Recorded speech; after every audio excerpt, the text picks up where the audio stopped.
Hey everyone, it's Marabelle Blue. Welcome to my coaching channel.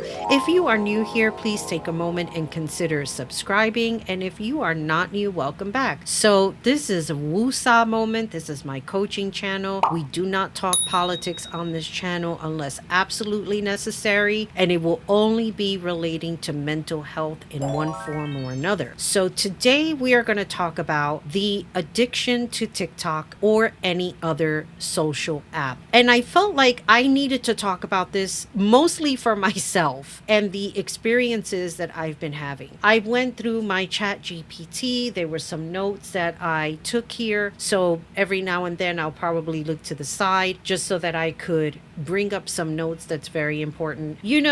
TikTok is just one of those incredible apps for people who have short attention spans like myself somehow. I don't know how that happened, but I will tell you, I do love long form content. If I'm rummaging through YouTube and I'll see a documentary or I'll see anything, if it's an hour long, I will watch it. I try to be mindful on my Unfiltered channel in recording content, trying to keep it under 30 minutes, if at best. There are other creators who do like 7, 8, 9 minute long content, but they are recording all day. And unfortunately, I'm just not in that position to do that because I have to work during the day. With all that being said, for the last few weeks, I have noticed a deep, dark depression that I was experiencing. And I'm saying, why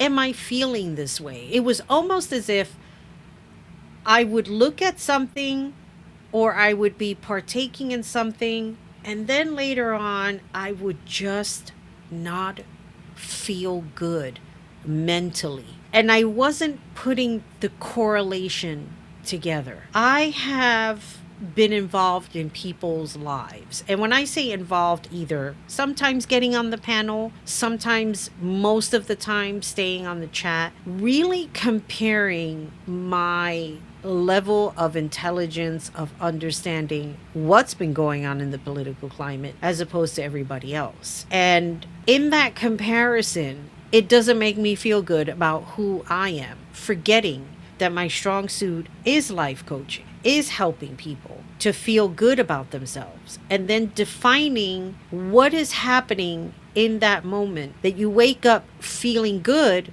about life, about everything that's going on, and then all of a sudden during the day it starts to go downhill. And for me, I realized that it happened with the lives that I was participating. I'm not saying that I don't participate in those lives. I'm just not there as often or as long as I need to be. And I think this is important. It's important because I have a life. I have things I need to do. And if I feel in that moment I got the education that I needed and I can move on, that's what I do. I'm finding people are using TikTok as a form to express themselves, express their intelligence, express what they know, express being a badass, whatever it is. I'm not being mean in saying this. What I'm saying is, if you're a humble person, you don't walk out into the street and tell people, I'm humble. Because then people are going to look at you and say, no, you're not. Look at the way you just presented yourself. You lack humility. And I learned this throughout my 12-step program when I was making meetings. A lot of people know I don't make meetings anymore. I've been clean and sober for the last 34 years. I just got tired of the meetings. I'm not saying I don't get tired of keeping in contact with people who still make 12-step meetings. I just got tired. I didn't want to hear about the drugs anymore. I wanted to hear about what decisions are you making to better your life? What are you doing? Who cares about the drugs? That's not here anymore. You're here. We're here. Present. How do we live? How do we make choices that are healthier for us? Now, I have to say, I have been a big advocate for TikTok for reasons being people small businesses have gotten the opportunity to set up a TikTok shop, to be able to sell their products on there, to be able to have basically their own HSN. And be able to sell on there and make money. I tried doing that, and TikTok was asking way too much about the soap ingredients. I go to a wholesale who's certified, and it just became a whole big to do with the soap and the ingredients and the lotion and this and that. And I'm like, you know what? This is not for me. I would rather promote my products and let people know, hey, I have a store called Servebox. I sell soaps, lotions, scrubs, crystals. I would like to expand, but I need your support in order for me to do that. And I am having a soap fundraiser. So if you are interested in purchasing, that link will be down below. Moving on to the whole TikTok and being an advocate for it. I found after the election, I started to build online relationships, forgetting these are other people also online that I don't personally know. And when you start doing lives and you start talking, you start exposing yourself a little bit more than you would on any other app. And it's almost as if I forgot that I'm dealing with people online. And not everybody is at the same thinking capacity as I am. Because even though we all aligned on the same side political wise, they were also not very good people. And I had a situation, I believe it's like 2 years now, where I made a comment about a person, and that person saw what I said in the chat. I wasn't hiding it. They're a clout chaser. That's what you are. If you got offended by it, it's because I'm calling it out. You're sharing information so that you can monologue and be a hero of some sort, but you're not. You're like everybody else here. We're learning from each other. You're not better than anybody else. One person got upset and she felt the need to say things that I didn't even hear the voice note. As soon as I heard her tone, I turned it off and I left that Discord group. No reason for me to be involved with such low-level stupidity, no matter what side of the fence you're on. And in that moment, I learned, hey, these people are not your friends. They don't care about you. They are immature trolls who are just out in this app to create trouble for other people. And of course, I surpassed all of that and I got over it because it was very bothersome. It was bothersome to be on other people's panels and then watch them come in thinking like they were going to push me out. And it's like, no, you're not. Like I'm here. This is my space and people invited me here. Nobody invited you. And it became that way with another person as well, also disconnected from. But it showed me a lesson about the people on this app and who they are. And you know what they say, what Maya Angelou says, when they show you who they are, believe them. That statement is so true on every level. So let me talk about the notes here that's on the Chat GPT. Okay, the attributes of addiction when it comes to a social app. So it says addiction is a chronic relapsing disorder characterized by compulsive behavior despite harmful consequences. It can involve substances like drugs or alcohol, or behaviors like gambling or internet use. TikTok can be one of those abusive addictions. Compulsion, repeated uncontrollable urges to use, loss of control, inability to limit use or behavior, even when attempting to stop. Craving, intense desire or urge that dominates thoughts and decisions. Now let's talk about the craving, right? The craving, and let's also talk about the tolerance, needing more of the substance or behavior to achieve the same effect. These two are very important to look at. When you talk about the craving, the intense desire or urge, TikTok can do that. And I felt it was doing that to me. And it can happen to anybody. Forget the fact that I have 34 years clean and sober. Just the mere fact that I could replace that addiction with something else, like the TikTok app, like sitting there and scrolling all day long and then thinking in my head, gee, I really need to record for my YouTube channel. I really need to put things together, put notes together, and stop looking at this. And then in my imagination, I've accomplished all of those things. And then I find myself stuck on somebody's live. I'll either be in the chat or request up and get nothing done. The other part to it is people play favoritism on this app. And I was on somebody's live a few weeks ago. I was up on the panel. And I noticed people came in and they gifted their favorite people. I didn't get that much in the gifting department. And even though I said what I felt were really powerful and informative things, it was almost as if I was invisible. And after the live was over, I tried to ignore those feelings. I didn't like the way I felt. I felt less than. I felt that my voice didn't matter. I didn't feel useful, and it bothered me. Not just for one day, the whole week. And then it filtered in through a depression. Then I really didn't want to do anything. I just wanted to lay in bed after work. That was not a good moment. And maybe a week or two later, I sat down and then it hit me why I was depressed. Because I'm involving myself in something. I'm trying to fit in with these voices. And I'm not fitting in. And because I didn't fit in, I felt less than. So I was creating all of these feelings within myself. Not that I was doing it on purpose, but I think when we go on social media, we're trying to find our place, our people.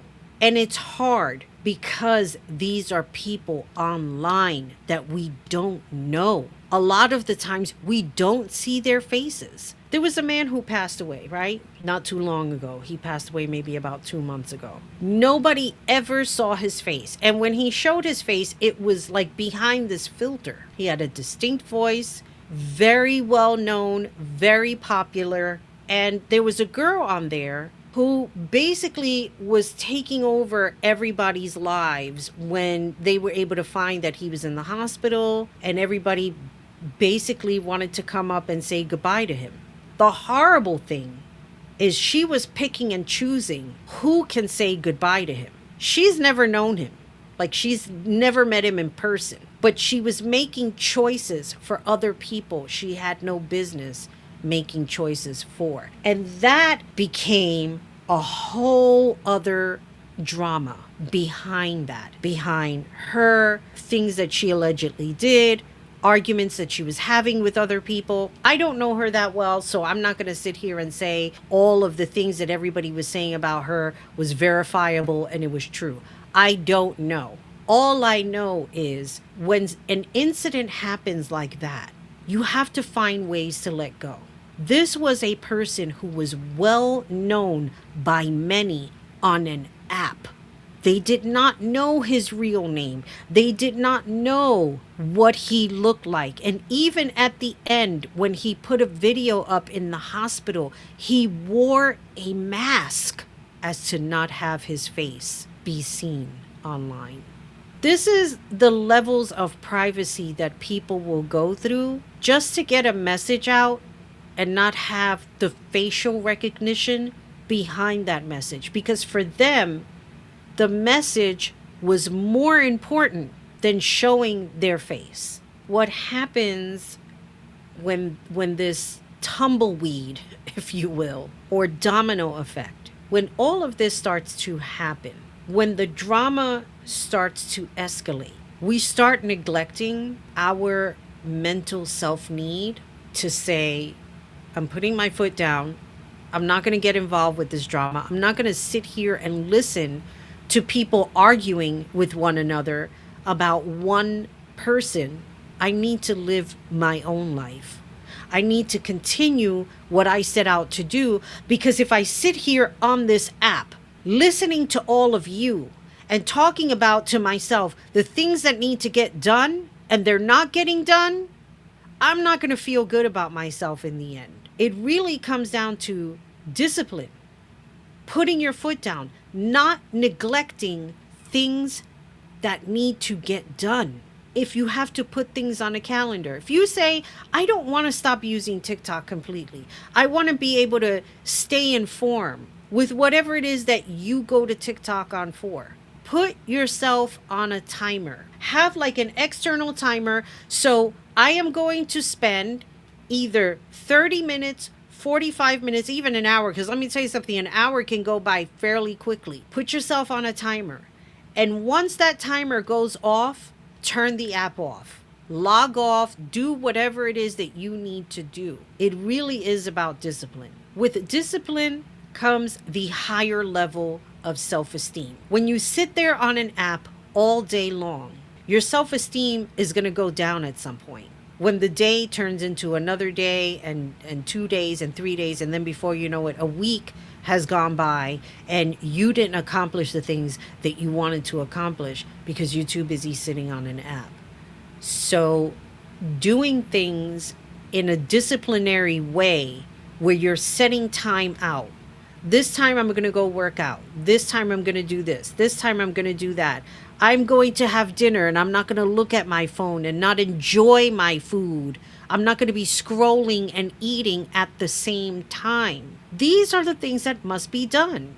TikTok is not going anywhere. The people on there are not going anywhere. Trust when I tell you, I've gotten up in the middle of the night. I don't do it anymore, but I have gotten in the middle of the night just to see what's going on TikTok. 2, 3 o'clock in the morning. There are people on there doing lives. There are sometimes people, the same people, live all night long. I couldn't do it.